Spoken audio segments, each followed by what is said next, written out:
This is not a traditional classroom. But for 3 days, it was home to 14 agricultural journalism and journalism students. They rowed boats on the Missouri River.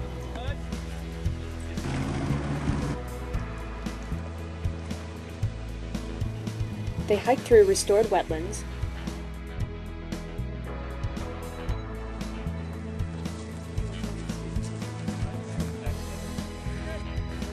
and they harvested floodplain corn in a John Deere combine.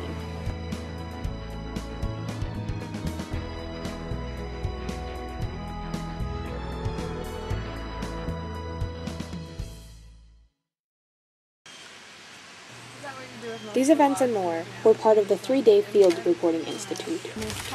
Reporting from the field helped these students and traveling faculty experience the Missouri food system and environment firsthand.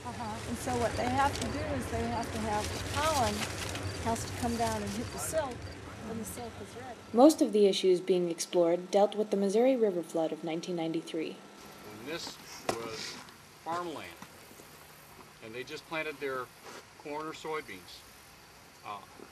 2 months later, the flood of '93 comes through. You come back 2 months later, you're walking in the Sahara Desert, loaded with sand dunes. No difference in a desert. Now, how many years later? 14 years? Look at the changes. This stuff changes. Land changes. But you can't really get that in a telephone interview. You get it by coming out here and talking to people and getting facts. From dawn till well past dusk, the students traveled 693 miles by bus and made 14 field stops across the state of Missouri. At the stops, they were guided by a wide range of experts, from the Missouri Department of Conservation, natural resource businesses, and others in the private sector. Way over there! Students were exposed to a variety of places they may never have experienced, like the top of the Ameren-Ui power plant seen here. Then, they had to do follow-up reporting after the Institute to write full-length, journalistic-style stories. Students agreed that the trip was tiring but worth it. I've enjoyed everything. I think putting on the waders and helping the conservationists keep the fish out of the Missouri River was pretty interesting. I like to get dirty. I like hands-on experience, and that's exactly what this trip does. I definitely think that writing is always going to be a big part of my career, no matter what I do. So this writing experience, intensive writing experience, is definitely going to be helpful.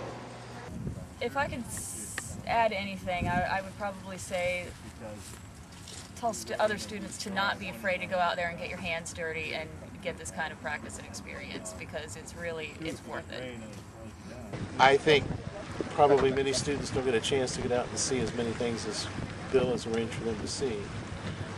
They've been able to see it, smell it, touch it, feel it, and that's, all that kind of stuff is very important.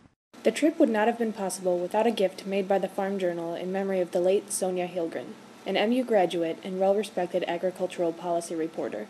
The gift that Farm Journal gave the Ag Journalism program at the University of Missouri in honor of Sonja Hillgren means a lot to us, and at the College of Agriculture, Food and Natural Resources, the journalism school of which she was a graduate, and to you and I on this bus. I worked with her daily, but not in the same office, so it was always kind of fun to see her, and despite all of her professionalism and everything, she was kind of a little girl at heart. South Dakota native, very proud of it, and was widowed very early in her marriage, and made journalism her life, and she left a lot of family members with all of us.